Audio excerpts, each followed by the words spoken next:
वैभव वही पुराना है, धर्म समाओ सिंहत को तेज कर, सौख्य छाछ में माना है। लाखों शत्रु मारे मैंने, नहीं 8 को मारा है, अगर 8 कर्मों को मारूं, शिव का मिले किनारा है। बोलिए अनंत अनंत सिद्ध परमेष्ठी भगवान की, अहिंसा परमो धर्म की, संत शिरोमणि आचार्य गुण श्री विद्यासागर जी महामुनि राज जी की, वात्सल्य मोती आचार्य गुणत गुरुवर श्री आर्य सागर जी महाराज आचार्य संत दो साधु के काल कौन से होते हैं उनके बारे में हम पढ़ रहे थे। चीजें जी के जीवन में आती हैं। Page number 13। कल हमने जाना था कि साधु कौन कौन, तो भय, जो यह लोक भय, परलोक भय, अत्राण, अगुप्ती, मरण, वेदना, आकस्मिक आदि जो 7 भय हैं, इनसे रहित होते हैं, इनको त्यागते हैं। और 8 प्रकार के मद कौन से? वही विज्ञान, ऐश्वर्य, आज्ञा, कुल, बल, जाति, तप और मतलब अपना शरीर बपू, ऐसे ये मद से भी रहित होते हैं। और 4 तरह की संज्ञाएं, आहार संज्ञा, मैथुन संज्ञा, भय संज्ञा और परिग्रह संज्ञा, इन संज्ञाओं के भी त्यागी होते हैं।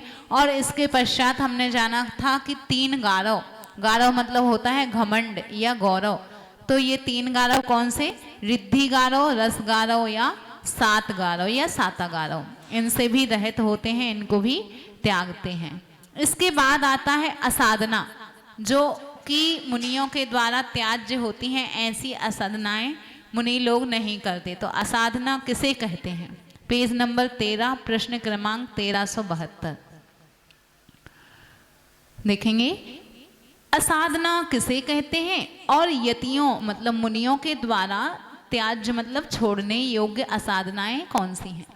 अस्तिकाएं 5 ही हैं, जीवनिकाएं 6 हैं, महाव्रत 5 हैं और प्रवचन मात्रकाएं 8 हैं और पदार्थ 9 हैं। ऐसी ये 33 की 33 ही असाधनाएं नाम से कही गई हैं, अर्थात इनकी विराधना या अनादर करना असाधना कहलाता है। पहला कहा 5 अस्तिकाएं, तो अस्तिकाएं की असाधना कैसे होती है? अस्थि मतलब होता है विद्यमान और काय मतलब होता है निश्चय अर्थात प्रदेशों का समूह, जिसमें अस्तिकाय है वह है अस्तिकाय। ऐसे वे जीव कौन से हैं? जीव, पुद्गल, धर्म, अधर्म और आकाश। क्योंकि काल में प्रदेशों का प्रचय ना होने से वह अस्थि मात्र है, अस्तिकाय नहीं है तो, लेकिन उसका कोई शरीर नहीं है, उसका कोई अस्तित्व नहीं है। इनका अनादर या विराधना करना सो अस्तिकाय की असाधना कहलाती है। षटकाय जीवों की असाधना किस प्रकार होती है? तो षटकाय में पृथ्वी कायिक आदि 6 जीव निकाय की विराधना या अनादर करना षटकाय जीवों की असाधना कही जाती है। और महाव्रत की असाधना किस रूप होती है? अहिंसा, सत्य, अचौर, ब्रह्मचर्य और अपरिग्रह रूप जो महाव्रत हैं, उनकी विराधना या अनादर करना अर्थात उत्साह पूर्वक महाव्रतों का पालन नहीं करना महाव्रत की असाधना कहलाती है। किस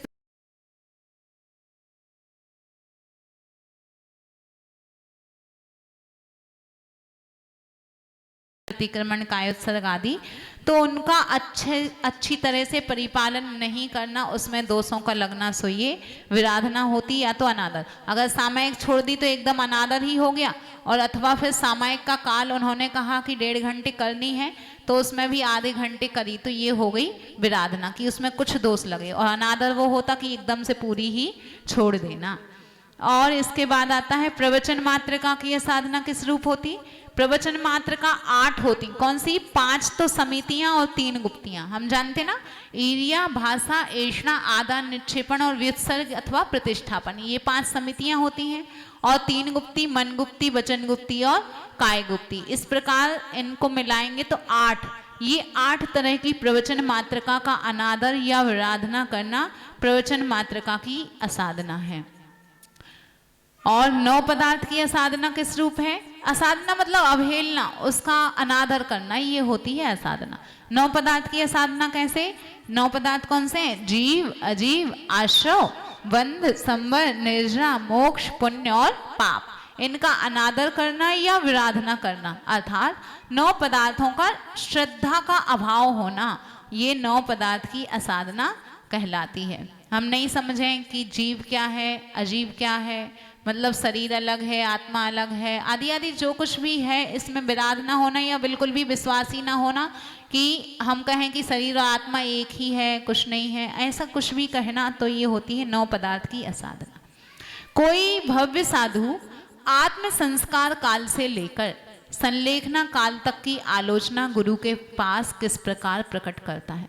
आप देखेंगे इतना अच्छा वर्णन है, क्योंकि आप लोग अपने प्रायश्चित तो गुरु से ले लेते, लेकिन आपने जब मुनिराज लोग कभी प्रायश्चित लेते हैं, गुरु से कुछ पूछते हैं अथवा कुछ प्रश्न करते हैं, तो ये आपने वार्तालाप कभी नहीं सुना होगा, ना आपने कभी पढ़ा होगा कि महाराज जी लोग को अगर संलेखना लेना है या कल का उपवास लेना है या कुछ भी अगर लेना है, पूछना है, तो वे अपने गुरु के पास किस तरह निवेदन करते हैं।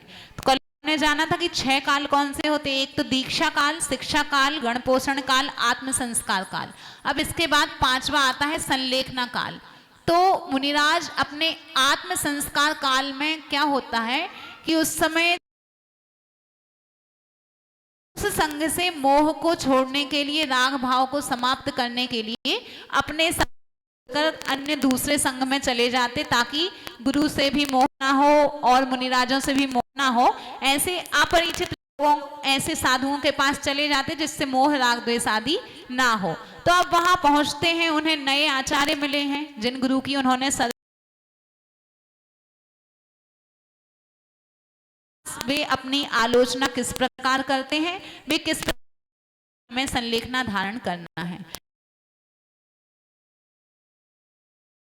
अपने योग्य दोष हैं उनकी मैं निंदा करता हूँ, दूसरे की दोष प्रकट करता हूँ अथवा मुझे दोष लगे हैं उनकी मैं स्वयं निंदा करता हूँ। जो पर के समक्ष कहने योग्य दोष है, मैं आचार्य आदि के करते हुए अपनी गर्ह करता हूँ। और मैं चारित्राचार की आलोचना पूर्वक संपूर्ण बाह्य अभ्यंतर उपधि की आलोचना करता हूँ। अर्थात उपधि मतलब होता है विषय कषाय या परिग्रह, परिग्रह से उपधि का अर्थ लिया गया है, अर्थात संपूर्ण उपधि को अपने से दूर करता हूँ। तात्पर्य यह हुआ कि जो उपधि अर्थात परिग्रह निंदा करने के योग्य है उसकी मैं निंदा करता हूँ, जो गर्ह करने के योग्य है उसकी गर्ह करता हूँ, और समस्त बाह्य अभ्यंतर रूप उपधि की आलोचना करके अपने से दूर करता हूँ। इस प्रकार वे भव्य साधु आत्म संस्कार काल से लेकर संन्यास काल तक की आलोचना गुरु के पास प्रकट करते हैं। निंदा मतलब स्वयं आलोचना करते हैं, अपने आप को कोसते हैं, ये निंदा होती। गर्हा मतलब एक बार गुरु से बस बोल दिया कि मुझसे ये दोष हो गए, मतलब बखान कर दिया, तो वो गर्हा होती। और जो तीसरा होता है आलोचना, कि जो भी बोला उसका गुरु ने प्रायश्चित दिया और हमने प्रायश्चित को ग्रहण करके उसको अपना लिया, उसको जीवन में ढाल लिया, तो ये होती है आलोचना। ऐसी निंदा, गर्हा और आलोचना होती है। यति लोग जिन निर्यापक के पास आलोचना प्रकट करते हैं वे आचार्य किन गुणों से समन्वित होते हैं। दूसरे संग में चले तो जाएं, लेकिन क्या गुण उन आचार्य के पास देखें, तो कहते हैं कि जो ज्ञान, ध्यान, तप और चारित्र इन चारों में अविचल हैं, धीर हैं, आगम में निपुण हैं और रहस्य अर्थात गुप्त दोषों को प्रकट नहीं करते हैं, ऐसे गुणों से समन्वित आचार्य आलोचना सुनने के योग्य होते हैं। अगर शिष्य ने कोई गलती कर दी और शिष्य बखान कर रहा, पूरी एक एक बात बालकवत उसने अपने गुरु को बता दी, तो गुरु ये नहीं कहते कि किसी सभा में उस चीज को लाएं अथवा और दूसरे मुनिराजों को उनके बारे में बताएं, तो वे स्वयं सुनते हैं, उसका गुप्त दोषों का प्रकट नहीं करते, उनको दूसरी जगह प्रचारित नहीं करते। ऐसे गुणों से समन्वित में महान आचार्य होते हैं। आलोचना के बाद मुनिराज संलेखना के पूर्व किस तरह की क्षमा याचना प्रकट करते हैं। अपन अच्छे से पढ़ लें ताकि हम भी कभी मुनि बने तो हमें भी तो गुरु के पास आलोचना करनी होगी, हमें भी तो नियम लेने होंगे।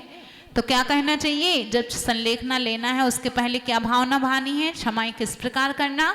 तो राग से अर्थात माया लोभ या स्नेह से, द्वेष से अर्थात क्रोध मान से या अप्रीति से मैंने आपके प्रति जो अयोग्य किया है अथवा जो मैंने प्रमाद से किसी के प्रति कुछ भी वचन कहे हैं उन सब की साधु जनों से मैं क्षमा मांगता हूँ, उनको संतुष्ट करता हूँ। तात्पर्य यह हुआ कि मैंने राग या द्वेष बस जो किंचित भी अयोग्य अनुष्ठान किया है उसके लिए और जिस किसी साधु को कुछ अयोग्य कहा है उन सभी से मैं क्षमा करता हूँ।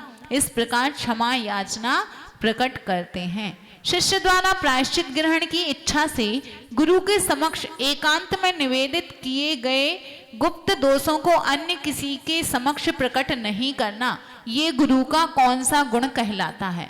तो ऐसा ये गुण अपरिश्रावी नाम का गुण कहलाता है। इसलिए कहते हैं कि जो भी महान आचार्य होते हैं वे अपरिश्रावी गुण से परिपूर्ण होते हैं, उनके पास ये गुण होना ही चाहिए। चाहे श्रावक का दोष हो, चाहे साधुओं की कोई ऐसी कमी हो तो उसके लिए प्रचार में नहीं लाते। इसलिए बोलते एकांत में प्रायश्चित लेना चाहिए कि ना तो कोई सुने, और फिर अगर एकांत में लेना चाहिए तो गुरु भी उस दोष को किसी दूसरे के पास प्रकट नहीं करते हैं। मूलाचार में मरण कितने प्रकार का है। मूलाचार ग्रंथ में मरण के बाल मरण, बाल पंडित